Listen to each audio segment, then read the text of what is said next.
Hello दोस्तों, नमस्कारम। तो आज लेके आया हूँ इंग्लिश का टेस्ट। दरअसल इंग्लिश का टेस्ट इसलिए लेके आया हूँ, ये डेमो टेस्ट या मिनी टेस्ट कह लीजिए, ताकि थोड़ा सा इंग्लिश के बारे में डिस्कशन कर सकें कि मेरी स्ट्रेटजी क्या रही। मेरे कई दोस्त हैं जो तैयारी कर रहे हैं, प्रिपरेशन कर रहे हैं अभी, और वो भी जानना चाहते थे कैसे मेरा इंग्लिश का स्कोर इतना अच्छा रहा या अभी भी रहता है बाय गॉड्स ग्रेस। तो जब मैं उनके लिए बताना चाहूँगा कि जब मैं शुरू ही कर रहा था तो सबसे पहले मैंने बहुत ही क्लोज टेस्ट दिए थे। मुझे ऐसा लगता है कि जब मैं क्लोज टेस्ट दे रहा था बहुत सारे, तो उनसे ही मेरी जो अंडरस्टैंडिंग है, बेटर अंडरस्टैंडिंग जो है डेवलप हो पाई इंग्लिश को लेकर। तो वही उसी का पार्ट एक बताते हुए ये वीडियो लेके आया हूँ। तो आप लोग भी इससे प्रैक्टिस कर सकते हैं और आप थोड़ा बेनिफिट ले सकते हैं। तो चलिए शुरू करते हैं। तो जब मैं कोई क्लोज टेस्ट पहली बार में पढ़ता हूँ या मेरे सामने आता है, तो देखिए मैं उसको पहले थोड़ा एक बार पढ़ लेता हूँ, जिससे कि उस क्लोज टेस्ट का कॉन्टेक्स्ट जो है थोड़ा बहुत दिमाग में ऑटोमेटिकली आ जाता है कि किस बारे में क्लोज टेस्ट है, किस बारे में बात चल रही है।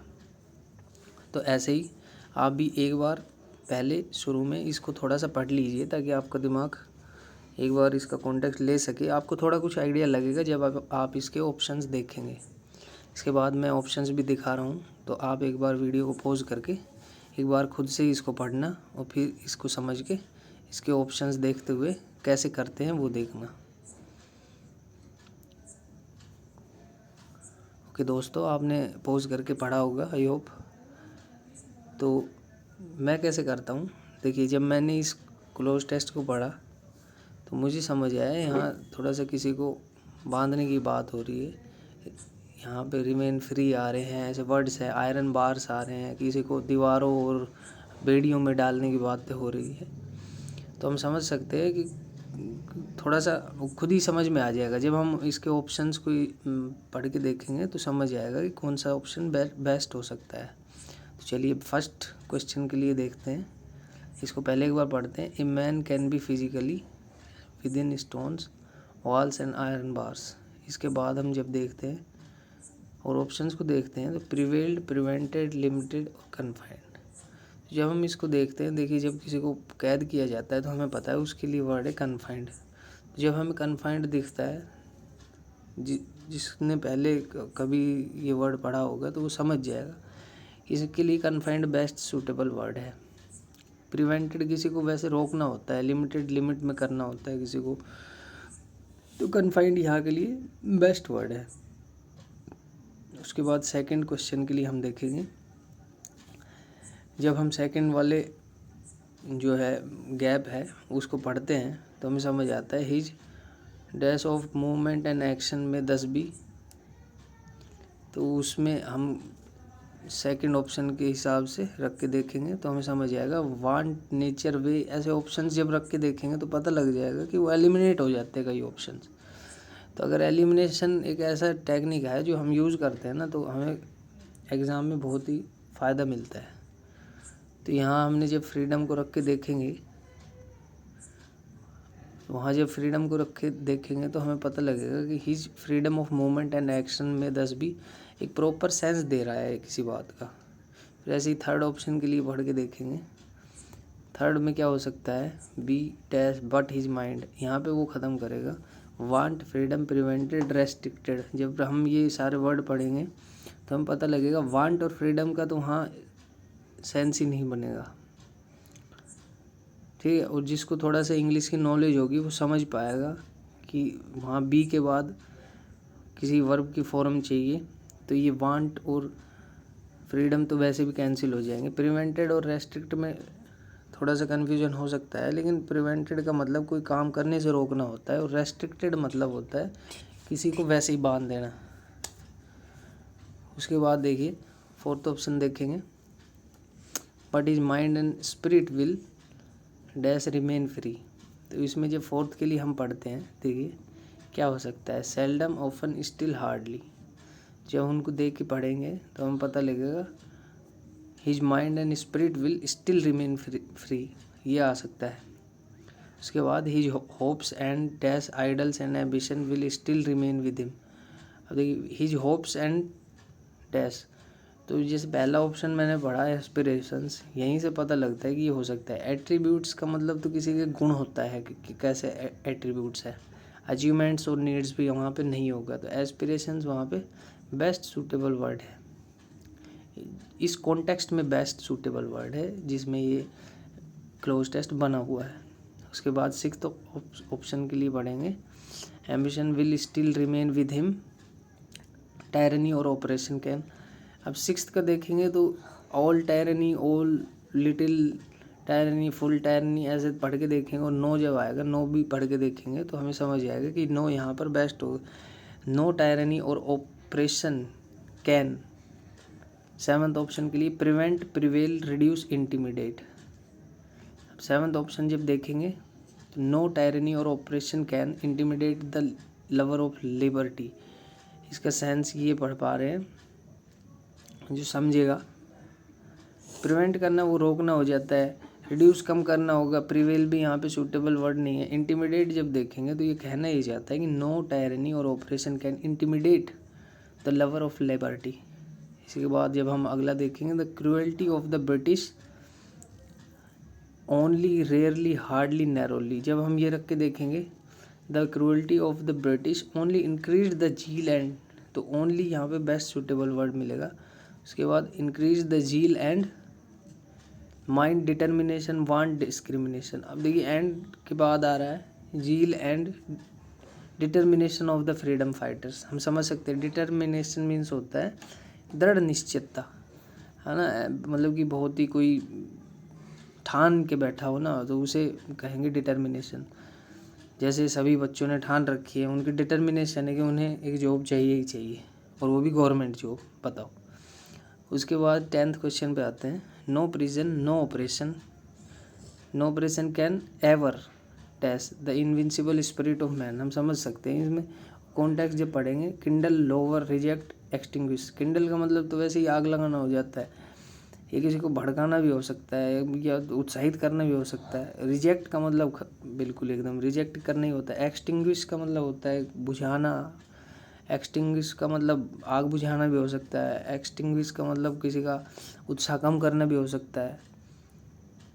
10th में no prison, no operation can ever lower the invincible spirit of man. ये कहना चाह रहा है कि कोई भी प्रिजन, कोई भी ऑपरेशन कभी भी एक व्यक्ति की जो, आप समझिए स्पिरिट को क्या कहेंगे, कि आपकी स्पिरिट है कि आपका जो उत्साह है, आपको चाहिए कि ये जॉब चाहिए, आप भी तो, मैं आपकी कोई स्पिरिट है इसीलिए तो आप लगे हुए हो, बस उसी को बोलते हैं।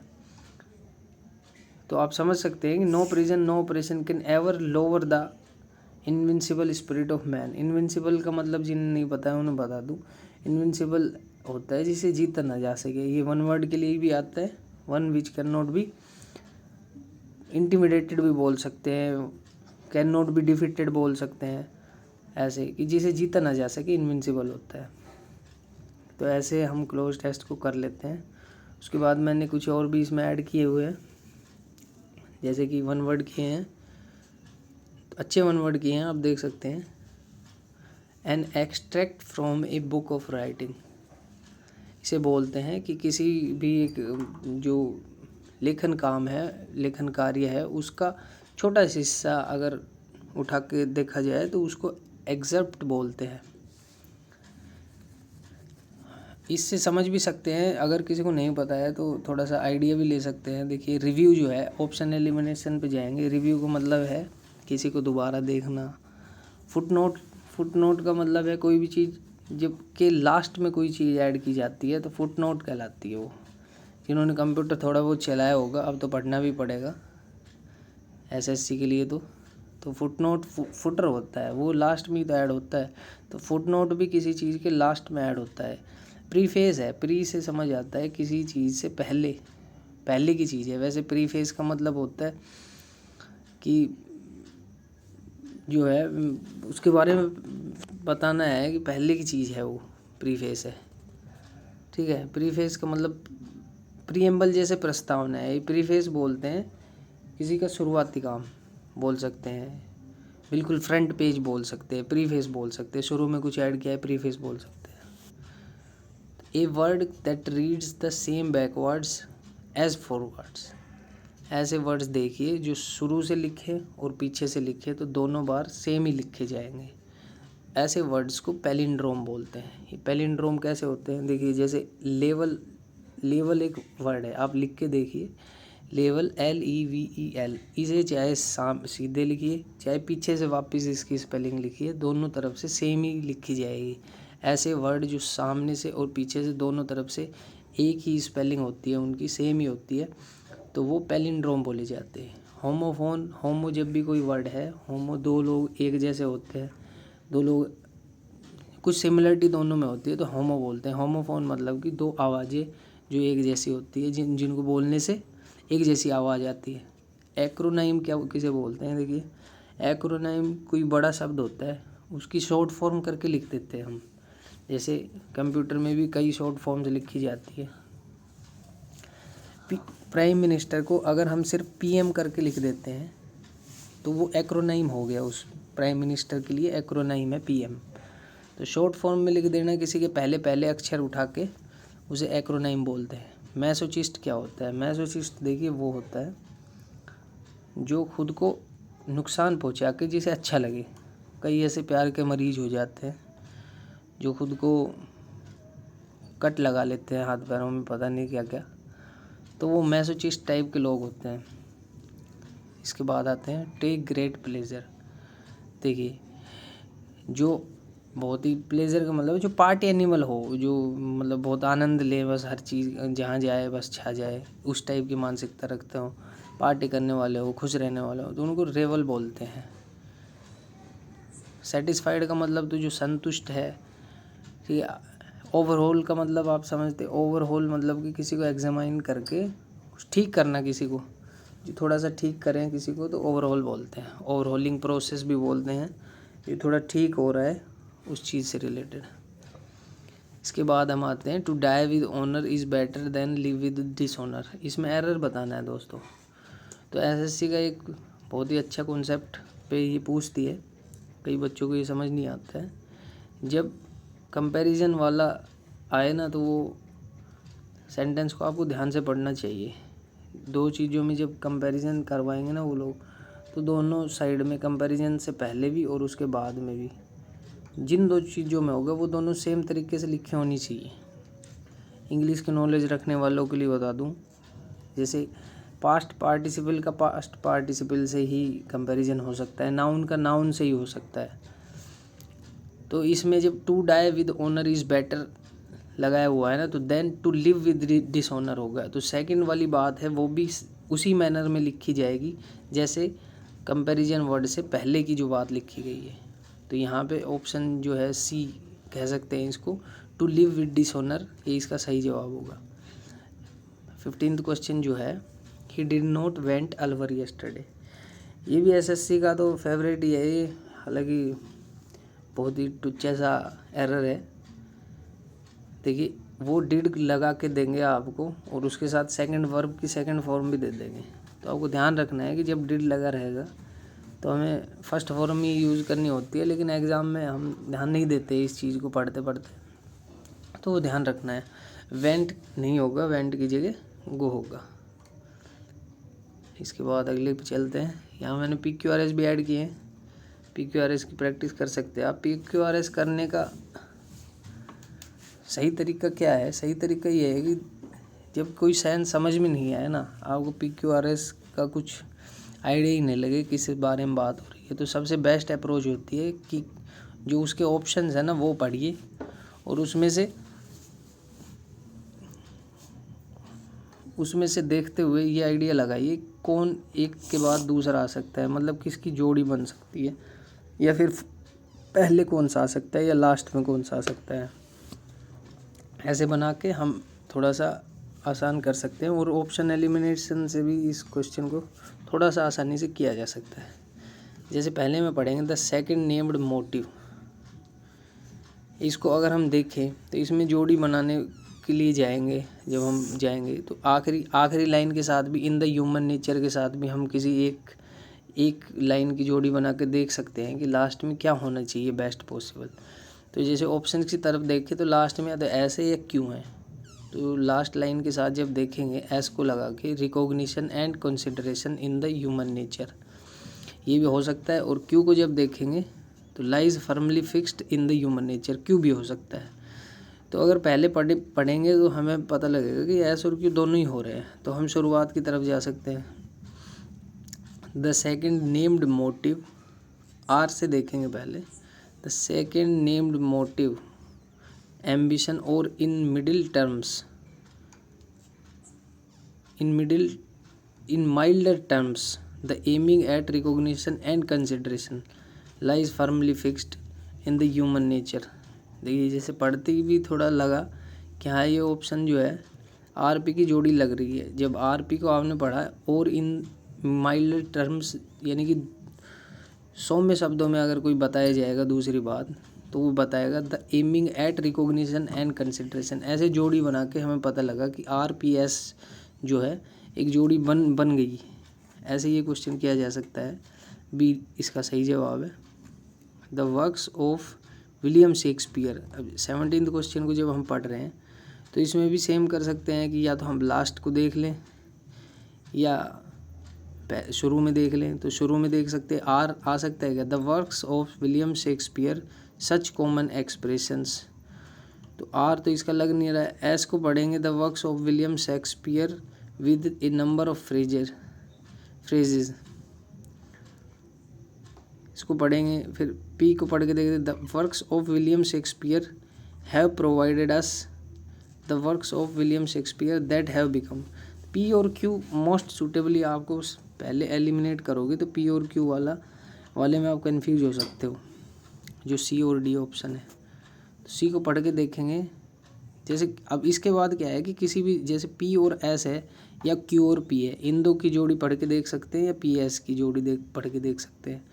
तो क्यू पी वाले के पढ़ के जब आप देखोगे that have become have provided अस, ये देखिए जब क्यू और पी को एक साथ पढ़ते हैं तो सेंस ही नहीं बनता है।